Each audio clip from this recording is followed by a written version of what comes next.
Hello viewers, வணக்கம் and welcome to fight club.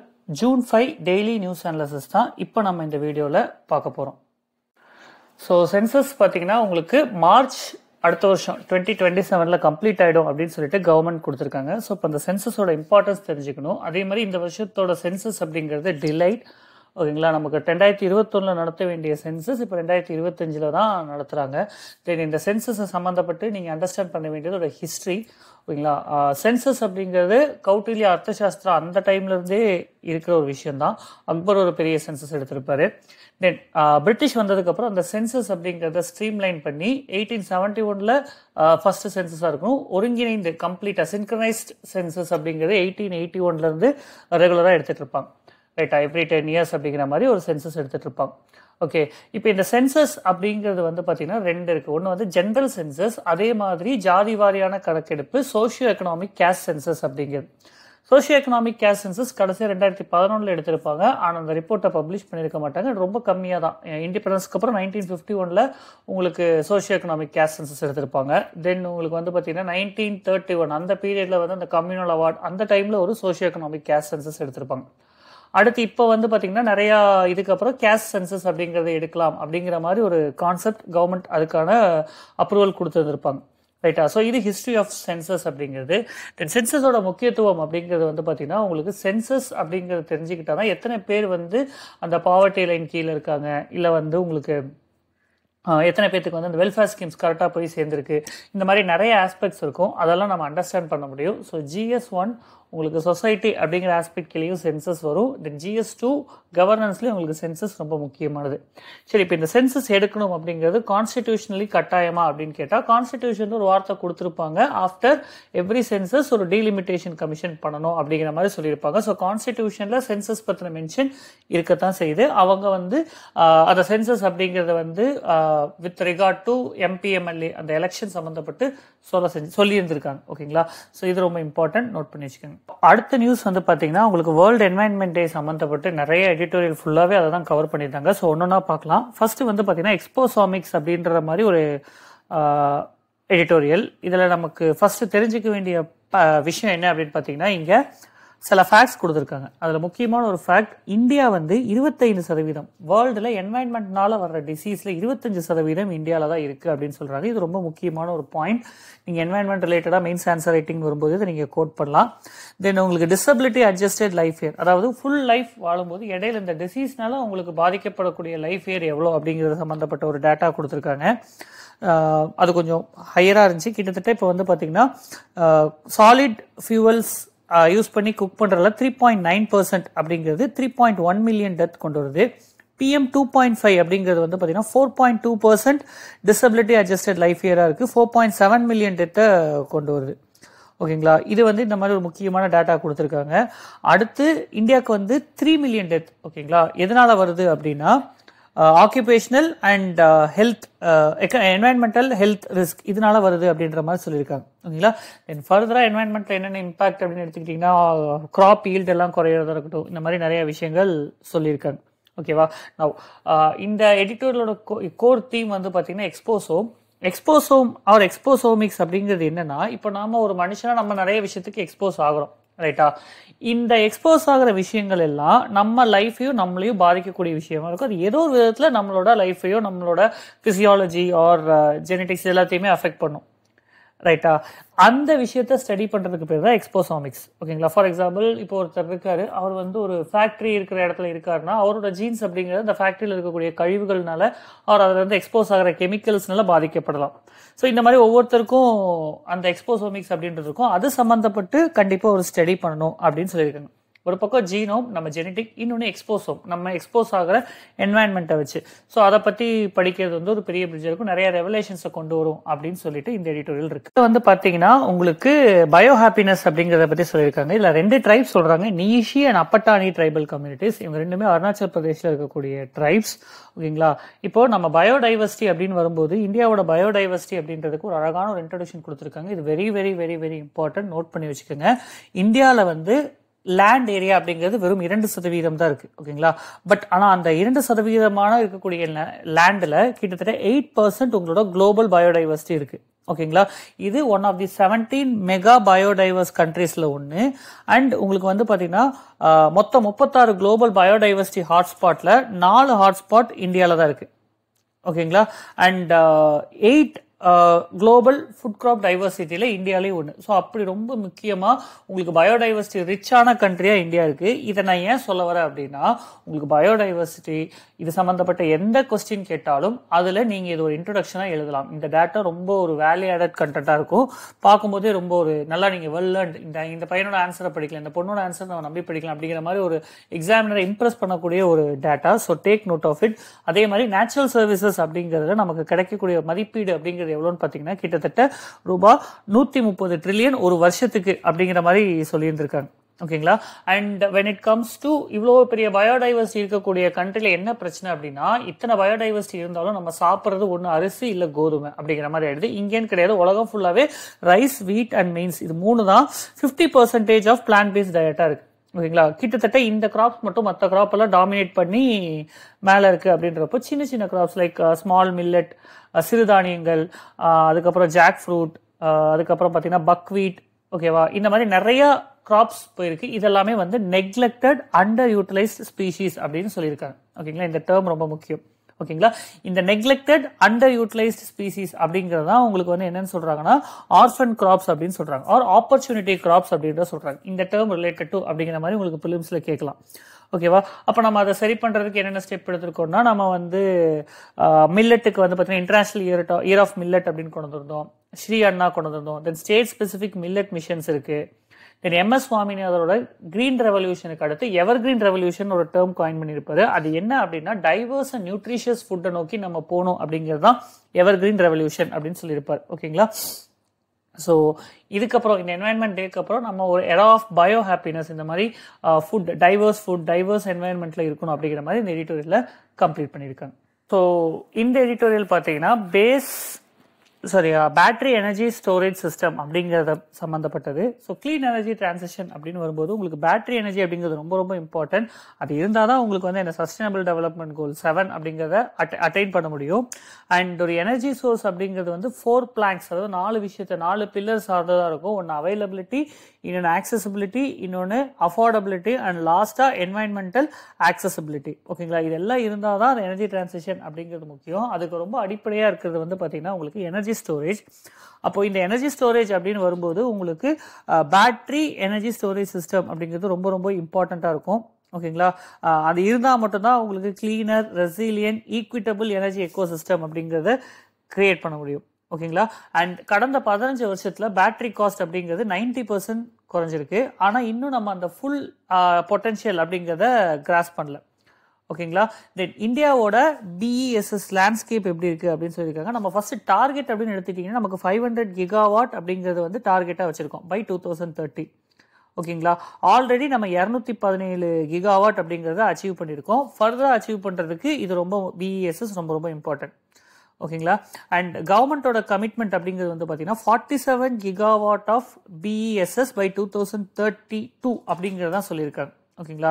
அதுக்கப்புறம் economic சர்வேல கொஞ்சம் ஹைலைட் பண்ணி அதோட ப்ரோக்ரஸ் கொஞ்சம் ஸ்லோவாக இருக்கு, இன்னும் லார்ஜ் ஸ்கேல் அக்ரிமெண்ட்லாம் போடணும் அப்படின்னு மாதிரி சொல்லியிருந்திருக்காங்க. ஸோ இதெல்லாம் தான் பேசிக்கான டேட்டா. ஸோ நம்ம ரொம்ப முக்கியமாக தெரிஞ்சு வச்சுக்க வேண்டிய டேட்டா அப்படிங்கிறது நம்மளோட டார்கெட் 500 கிகாவாட் பை 2030. அதில் 217.62 அப்படிங்கிறத அச்சீவ் பண்ணியிருக்கோம். ஓகேங்களா. எக்கனாமிக் சர்வேலையும் பேட்டரி எனர்ஜி ஸ்டோரேஜ் சிஸ்டம் அப்படிங்கிறத ஹைலைட் பண்ணியிருக்காங்க. And sustainable development goal fill பண்ணுறதுக்கு ரொம்ப 7 அப்படிங்கிறத அச்சீவ் பண்ணுறதுக்கு இது ரொம்ப ரொம்ப இம்பார்ட்டன்ட். ஸோ இந்த எடிட்டோரியல் அப்படிங்கிறது வந்து பார்த்தீங்கன்னா விமன் கிரீன் பிஸ்னஸ் என்வாயன்மெண்ட் சம்மந்தப்பட்டதில் விமன் ஆண்டர்பிரனரோட ரோலை பற்றி பேசியிருக்காங்க. பட் இன் ஜென்ரல் இந்த எடிட்டோரியல் அப்படிங்கிறத நீங்கள் அதிகமாக விமன் எம்பவர்மெண்ட் அதில் இல்லை விமன் ஸ்டார்ட் அப் அதில் இருக்கக்கூடிய இஷ்யூஸ் அப்படிங்கிற மாதிரி அதுக்கு தேவையான டேட்டாவாக நீங்கள் யூஸ் பண்ணிக்கலாம். ஓகேங்களா. இதில் ரொம்ப முக்கியமாக ஒரு சில விஷயங்கள் அப்படின்றத எடுத்துக்கிட்டிங்கன்னா விமனோட ஸ்டார்ட் அப் அப்படிங்கிறது ஜஸ்ட் 18% தான் இருக்குது. 2024 வந்த ஸ்டார்ட் அப்பில் மொத்த ஸ்டார்ட் அப்பில் வெறும் 18% தான் விமனோடது. அண்ட் அதில் என்னென்ன பிரச்சனை அப்படின்னு பார்த்தீங்கன்னா ஃபினான்ஸ் அப்படிங்கிறது ஒரு பெரிய பிரச்சனை. ஓகேங்களா. அந்த ஃபண்டு ரைஸ் பண்ணும்போது விமன் அப்படின்னு வரும்போது அவங்களுக்கு பெருசாக ஃபண்டு கிடைக்கிறது இல்லை. ஓகேங்களா. எப்போ ஒரு இதுக்கு போனாலும் இதுக்கு பின்னாடி ஒரு பேங்குக்கு போனாலும் அசட் ஆர் உங்களுக்கு இந்த இதுக்கு பின்னாடி யார் இருக்கா, விமனை நம்பி இன்வெஸ்ட் பண்ணுறதுக்கு ஹையர் ரிஸ்க் அப்படிங்கிற மாதிரி ஒரு கன்சர்ன் அப்படிங்கிறத ஹைலைட் பண்ணியிருக்காங்க. ஓகேவா. அதுக்கப்புறம் 2014 மினிஸ்ட்ரி ஆஃப் ஸ்டாட்டிஸ்டிக்ஸோட ரிப்போர்ட் படி 79% of women entrepreneurs in India அவங்க வந்து செல்ஃப் ஃபினான்ஸ்டாக இருக்காங்க. அதில் வந்து ஒன்லி 1.1% மட்டும்தான் ஃபினான்ஷியல் இன்ஸ்டிடியூஷன்லேருந்து கடனாக வாங்கி கடன் மூலியமாக ஸ்டார்ட் பண்ணியிருக்காங்க. இது ஒரு பெரிய ஒரு கன்சர்ன் அப்படின்னு சொல்லி கவர்மெண்ட் வந்து ஸ்டெப் அப் அப்படிங்கிற மாதிரி ஸ்கீம் எல்லாம் கொண்டு வந்திருக்காங்க. அண்ட் ஃபண்டும் அலோகேட் பண்ணியிருந்திருக்காங்க. ஓகே, அதெல்லாம் கொஞ்சம் கொஞ்சமாக ரிவார்ட்ஸ் கெயின் பண்ணிட்டு வருது அப்படிங்கிறத சொல்லியிருக்காங்க. And second most important aspect அப்படிங்கிறது வந்து பார்த்தீங்கன்னா மென்டார்ஷிப். விமன் ஆண்டர்பிரினர்ஸ் அப்படின்னு வரப்போ மென்டார்ஷிப் ஒரு இஷ்யூ இருக்குது. அதில் வந்து அதை சரி கட்டுற விதமாக உங்களுக்கு BRICS boot camp and Niti ஆயோகோட world entrepreneurship platform, women entrepreneurship platform அப்படிங்கிறதெல்லாம் கொண்டு வந்திருக்காங்க. ஓகேங்களா. தென் தேர்டு வந்து பார்த்தீங்கன்னா விமன் இன் STEM. ஓகேங்களா, இன்ஜினியரிங் இந்த மாதிரி விஷயத்தில் விமன் வந்து கரண்ட்லி 19.2% தான் இருக்காங்க. ஸோ அது ஒரு பெரிய கன்சர்ன். அதுக்கு வந்து டாட்டாவோட விமன் ஆஃப் மெட்டல் அப்படிங்கிற இனிஷியேட்டிவ். சரி, இப்போ இதில் வந்து உங்களுக்கு ஒரு 3 இஷ்யூ சொல்லிட்டு 3 இஷ்யூக்கான சொல்யூஷன் ஒரு கேஸ் ஸ்டடி அப்படிங்கிறத கொடுத்துருக்காங்க. நீங்கள் ஜென்ரலாக விமன் பற்றி எழுதும்போது அதில் ஒரு சப் டாப்பிக்காக ஆண்டர்பிரினர்ஷிப்னு சொல்லிட்டு இதை நீங்கள் ஷார்ட்டாக கொடுத்தீங்க அப்படின்னாலே ஒரு நல்ல வேல்யூ எடிஷன் தான். ஓகேங்களா, நோட் பண்ணி வச்சுக்கோங்க. ஸோ 2 சின்ன நியூஸ் இருக்கும். ஒன்று வந்து பார்த்தீங்கன்னா ரீஜனரேட்டிவ் காட்டன் ப்ரோக்ராம் அப்படின்னு சொல்லிட்டு டெக்ஸ்டைல் இண்டஸ்ட்ரி சம்மந்தப்பட்டு ஒரு நியூஸ் இருக்கும். அடுத்து வந்து பார்த்தீங்கன்னா யுனைடெட் நேஷனோட early warning system, climate change இருக்கா இல்லையா அந்த மாதிரி ஒரு கொஸ்டின் எடுத்திருப்பாங்க. ஸோ ரெண்டுமே ரொம்ப இம்பார்ட்டன்ட் கிடையாது. ஸோ நம்ம என்வாயன்மெண்டல் கிரைசிஸ் இன் இந்தியா அப்படின்ற டைமென்ஷன் கீழே கொஞ்சம் பாயிண்ட் எடுத்துக்கலாம். ஸோ 3 ப்ராப்ளம் என்வாயன்மெண்ட்டில் பெருசாக பார்க்குறாங்க. ஒன்று வந்து பார்த்தீங்கன்னா கார்பன் எமிஷன், இன்னொன்று பயோடைவர்சிட்டி, 3வது பொல்யூஷன். ஓகே, இதில் வந்து பார்த்தீங்கன்னா இந்தியா குளோபலாக கார்பன் டை ஆக்சைடு எமிஷன் அப்படிங்கிறது 34.1 பில்லியன்லேருந்து 37.4 பில்லியன் அப்படின்னு 10% இன்க்ரீஸ் ஆயிருக்கு 2015 2024. ஓகே, இந்தியாவோட எமிஷன் அப்படிங்கிறது 2.33 பில்லியன்லேருந்து 3.12 பில்லியன் அப்படின்றத லெவலுக்கு கார்பன் எமிஷன் ஆயிருக்கு. ஸோ இதை நீங்கள் நோட் பண்ணலாம். அடுத்து வந்து பார்த்தீங்கன்னா நிறைய ஏர் பொல்யூஷனில் முக்கியமான சிட்டிஸ், அதாவது ஹையர் ஏர் பொல்யூஷனில் இருக்கக்கூடிய சிட்டிஸ் அப்படின்னு எடுத்துக்கிட்டால் அதில் இந்தியாவோட சிட்டிஸ் எல்லாமே இருக்குது. தென் இந்தியாவோட பிரச்சனை ஏன் இந்த என்வாயன்மெண்ட்டுக்கு இவ்வளோ பிரச்சனை அப்படின்னு பார்த்தீங்கன்னா மெயினாக நம்ம எனர்ஜி ஜென்ரேஷன் அப்படின்னு வரும்போது எலக்ட்ரிசிட்டிக்கு 70% அப்படிங்கிறது நம்ம வந்து கோல் யூஸ் பண்ணி தான் எலக்ட்ரிசிட்டி ஜென்ரேட் பண்ணிட்டு இருக்கோம். ஸோ அதனால வரக்கூடிய எமிஷன்ஸ். ரெண்டாவது டீஃபாரஸ்டேஷன், ஃபாரஸ்ட் கிளியரன்ஸ், அப்புறம் agricultural intensification, then monoculture of crops, அதுக்கப்புறம் நிறைய வேஸ்ட், மிஸ்மேனேஜ்மெண்ட் ஆஃப் வேஸ்ட், இது எல்லாமே பெரிய கன்சர்னாக சொல்லியிருக்காங்க. வேஸ்ட் அப்படின்னு சொல்லும்போது ஒரு டேட்டா கொடுத்துருக்காங்க. நம்மளுடைய வேஸ்ட் அப்படிங்கிறது வந்து பார்த்தீங்கன்னா 62% million tonne of waste generate பண்ணிட்டு இருக்கோம் வருஷத்துக்கு. அதில் வெறும் 20% மட்டும்தான் சயின்டிஃபிக்காக ப்ராசஸ் ஆகுது அப்படிங்கிறத ஒரு டேட்டாவாக கொடுத்துருக்காங்க. அண்ட் இந்தியாவோட பர் கேபிட்டா ஃபுட் பிரிண்ட் அப்படிங்கிறது வந்து ரொம்ப கம்மியாக இருக்குது யூஎஸை கம்பேர் பண்ணிடலாம். பட் ஆனால் நம்மளோட நிறைய பாப்புலேஷன் அப்படின்னு வரும்போது அக்ரிகேட் எமிஷனாக நம்மளது ஜாஸ்தியாக இருக்குது. ஓகேங்களா, ஸோ அதுதான் இங்கே ஹைலைட் பண்ணியிருக்காங்க. ஸோ அதை நோட் பண்ணி வச்சுக்கோங்க. ஸோ இந்த நியூஸ் சம்மந்தப்பட்ட ஒரு மெயின்ஸ் கொஸ்டினும் கொடுத்துருக்கேன். So to practise and post in Fight Club channel. அதுக்கப்புறம் வந்து பார்த்தீங்கன்னா பாப்புலேஷன் எஸ்டிமேட் அப்படிங்கிறது வந்து பார்த்தீங்கன்னா இந்தியாவில் 2047 20% சீனியர் சிட்டிசன்ஸாக தான் இருப்பாங்க அப்படின்னு சொல்லியிருக்காங்க. ஓகேங்களா, இப்போ கரண்ட் 2011 சென்சஸ் படி வந்து பார்த்தீங்கன்னா 8.23% ஆஃப் பாப்புலேஷன். ஓகேங்களா, இது வந்து 2026 12.16% க்ரோ ஆகும் அப்படின்னு சொல்லியிருக்காங்க. ஸோ நம்ம சீனியர் சிட்டிசன் அப்படிங்கிறவங்க அதிகமாக போகிறாங்க.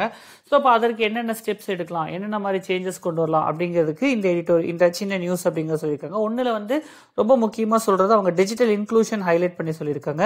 தென் schemes, Rashtriya Vayoshri Yojana, integrated programme for senior citizens, ஓகேங்களா, சீனியர் சிட்டிசன் போர்ட்டல், இதெல்லாம் கொண்டு வரணும் அப்படின்றத சொல்லியிருக்காங்க. அடுத்து வந்து பார்த்தீங்கன்னா உங்களுக்கு grievance redressal mechanism, elder abuse and neglect, இதுக்கெல்லாமே ஒரு கிரீவன்ஸ் ரிட்ரஸல் மெக்கானிசம் கொண்டு வரணும். ஓகேங்களா, இன்டர் ஜென்ரேஷனல் பாண்டிங், இதெல்லாம் கம்யூனிட்டி மூலியமாக என்கேஜ் பண்ண வைக்கணும். ஓகே, இதெல்லாம் ரொம்ப முக்கியமான ஒரு ஆஸ்பெக்டாக இங்கே சொல்லியிருந்திருக்காங்க. ஓகேங்களா, ஸோ இதை கொஸ்டினாக எடுத்துக்கோங்க. Explore this topic and give certain dimension. First senior சிட்டிசனோட பாலிசி ஏன் அவசியம் அப்படின்னு பார்த்தீங்கன்னா நான் ஏற்கனவே சொன்ன மாதிரி டேட்டா, இந்த மாதிரி higher proportion of senior citizens வருங்காலத்தில் இருப்பாங்க, கேர் எக்கானமி, இந்த மாதிரி விஷயங்கள்லாம் நீங்கள் ஹைலைட் பண்ணலாம். ஓகேங்களா, அடுத்து இதுக்கு என்னென்ன ஸ்டெப் எடுத்திருக்காங்க அப்படின்னு பார்த்தீங்கன்னா முக்கியமானது சோஷியல் செக்யூரிட்டி ஆஸ்பெக்ட் ஒன்று, இன்னொன்று கேர் ஆஸ்பெக்ட் ஒன்று. அதுக்கடுத்து வந்து பார்த்தீங்கன்னா உங்களுக்கு இப்போ நான் கொடுத்த அந்த 2-3 எக்ஸாம்பிள்ஸ், இந்த மாதிரி ஒரு ப்ராடர் பெர்ஸ்பெக்டிவ்ல ஒரு ஆன்சர் எழுத பாருங்க. ஓகேவா, அடுத்த பிரிக்ஸ் சம்மிட் அப்படிங்கிறது வந்து பார்த்தீங்கன்னா பிரேசிலில் நடக்கிறதா இருக்குது. அதில் வந்து நம்ம இந்தியன் பிரைம் மினிஸ்டர் அட்டன் பண்ண போகிறாங்க. இந்த பிரிக்ஸ் சம்மிட் அப்படிங்கிறது கொஞ்சம் முக்கியத்துவம் வாய்ந்ததாக இருக்குது. ஏன்னா ஆல்ரெடி G7 அப்படின்ற ஒரு குரூப்பிங் இருக்குது. அதோட கவுண்டர் வெயிட்டாக அதை பேலன்ஸ் பண்ணுற மாதிரி இந்த இடத்துல பிரிக்ஸ் அப்படிங்கிற மாதிரி எடுத்திருக்காங்க. G7 சம்மிட்டில் இந்தியாவுக்கு அழைப்பு இன்ன வரை விடுக்கலை அப்படிங்கிறது வந்து ஒரு நோட் பண்ண வேண்டிய விஷயம். அடுத்து இந்த பிரிக்ஸ் சம்மிட் அப்படிங்கிறது இந்த 5 நாடுகள் Brazil, Russia, India, China, south Africa அப்படின்னு இருந்தது போக இப்போ சில அதர் கண்ட்ரிஸையும் நம்ம உள்ள கூப்பிட்டுருக்கோம். அது இந்தோனேஷியா, எகிப்த் இதெல்லாமே முக்கியமான ஒரு ஆஸ்பெக்ட். ஓகேங்களா, UAE, ஈரான் இவங்க எல்லாருமே வந்திருக்காங்க. ஓகேங்களா, ஸோ இப்போ இந்த வருஷத்தோட பிரிக்ஸ் சம்மிட் அப்படிங்கிறது முக்கியத்துவமாக பார்க்கப்படுது. ரெண்டாவது வந்து பார்த்தீங்கன்னா பிரிக்ஸ் வந்து அமெரிக்காவோட டாலரைசேஷன் அப்படிங்கிறத அவாய்ட் பண்ணுறதுக்கு டீடாலரைசேஷன் பிளான்ஸ் கொண்டு வந்திருக்காங்க. கண்டின்ஜென்சி ரிசர்வ் அக்ரிமெண்ட் கொண்டு வந்திருக்காங்க. ஓகே, தென் இங்க வந்து பாத்தீங்கன்னா ரியோ ரீசெட் அப்படின்ற ஒரு டேர்மை யூஸ் பண்றாங்க. That is also related to BRICS summit. ஓகேங்களா, அடுத்த இந்த சம்மிட் வரும்போது ஃபர்தர் டீடைல்ஸ் வரும், அப்ப நம்ம எக்ஸ்ட்ராவா பாத்துக்கலாம். இந்த ஒரு பிராக்டிஸ் கொஸ்டின் எடுத்துக்கோங்க. Role of BRICS in the current multipolar world. இப்போ கரண்ட்ல இருக்கக்கூடிய டென்ஷன்ஸ் நடுவில் பிரிக்ஸோட ரோல் என்ன அப்படிங்கிறத கொஞ்சம் டீடைல்டா ஒரு நோட்ஸோ ஒரு ஆன்சரோ எழுதி வச்சிருங்க. ஓகேங்களா, அடுத்து வந்து பார்த்தீங்கன்னா மான்சூன் செஷன் சம்மந்தப்பட்டது. ஸோ இந்த இடத்துல நம்ம நோட் பண்ண வேண்டியது இந்த flow. First cabinet committee on parliamentary affairs அவங்க தான் ரெக்கமெண்டேஷன் கொடுப்பாங்க பிரசிடென்ட்டுக்கு எப்போ செஷன் சம்மன் பண்ணணும் அப்படின்னு. அந்த சமன்ஸ் பண்ணுற அதிகாரம் அப்படிங்கிறது பிரசிடென்ட் கிட்ட தான் இருக்குது. ஓகேங்களா, ஸோ இந்த டேட்டா ரொம்ப இம்பார்ட்டன்ட். தென் அதுக்கப்புறம் இங்கே ரொம்ப முக்கியமாக நம்ம அந்த ஜட்ஜோட இம்பீச்மெண்ட் ஒன்று இருக்குது அப்படின்னு நேற்றே பார்த்துருந்தோம் இல்லையா. ஸோ அதை தான் இங்கே திரும்ப ஹைலைட் பண்ணியிருக்காங்க. ஸோ அதை நோட் பண்ணி வச்சுக்கோங்க. So India Middle East economic corridor அப்படிங்கிறது இங்கே நியூஸில் வந்திருக்கு. IMEC அப்படிங்கிறது வந்து பார்த்தீங்கன்னா இந்தியாவை கல்ஃப் ரீஜியன்லேருந்து அப்படியே வந்து நமக்கு யூரோப்போட கனெக்ட் பண்ணக்கூடிய ஒரு பர்டிகுலர் ஒரு அக்ரிமெண்ட் ஒரு ப்ரோக்ராம் மாதிரி, எக்கனாமிக் ப்ரோக்ராம் மாதிரி. ஓகேங்களா, ஸோ இதில் வந்து பார்த்தீங்கன்னா உங்களுக்கு சில கன்சர்ன்ஸ் வந்திருக்கு. ஓகேவா, அந்த கன்சர்ன்ஸ்னால வந்து பார்த்தீங்கன்னா இந்த ப்ரோக்ராம் அப்படிங்கிறது அஃபெக்ட் ஆகும் அப்படிங்கிறது தான் இங்கே கொடுக்கப்பட்ட ஹைலைட். ஸோ இந்த IMECயோட ரூட் அப்படிங்கிறது மட்டும் நீங்கள் கூகுளில் ஒரு இமேஜாக எடுத்தீங்கன்னா கூட நோட் பண்ணிச்சிக்கலாம் எந்தெந்த கண்ட்ரி வழியாக போகுதுன்னு. ஆல்ரெடி உங்களுக்கு INSTC இந்த வருஷம் UPSC கொஸ்டினாகவும் கேட்டிருந்தாங்க. ஸோ அது ரிலேட்டடானது தான் இது. அதே மாதிரி உங்களுக்கு பெல்ட் அண்ட் ரோடு இனிஷியேட்டிவ் இருக்கும். தென் சென்னை டு விளாடியோவஸ்டாக் அப்படின்ற ஒரு ரூட்டும் இருக்கும். இதெல்லாமே வந்து இந்தியாவோட கனெக்டிவிட்டி ப்ரோக்ராம்ஸ் ரொம்ப important. Thank you so much for watching this video. Hope you like this video. இந்த வீடியோ ஓகே உங்களுக்கு கம்ஃபர்டபுளா இருக்கு இந்த நியூஸ் அனாலிசிஸ் அப்படின்னா தயவு செஞ்சு உங்க ஃப்ரெண்ட்ஸுக்கு ஷேர் பண்ணுங்க. And to subscribe to our channel. And there is a Telegram channel Fight Club அப்படின்னு இருக்கும். அதோட லிங்க் டிஸ்கிரிப்ஷன்ல இருக்கும். ஸோ அந்த டெலிகிராம் சேனல்ல ஜாயின் பண்ணுங்க. இது சம்பந்தப்பட்ட மெட்டீரியல்ஸ் ஆர் ஏதாவது வேல்யூ எடிஷன் இருந்தால் நான் உங்களுக்கு போஸ்ட் பண்ணுவேன். ஃபர்தரா நம்ம வந்து பார்த்தீங்கன்னா இப்போ மெயின்ஸ் மென்டாரிங் அப்படிங்கிறதும் போயிட்டு இருக்கு. If you want you can check that options in Fight Club channel. ஓகேங்களா, அதே மாதிரி எஸ்ஏ கோர்ஸும் போயிட்டு இருக்கு. So thank you so much for all your support. See you in another video.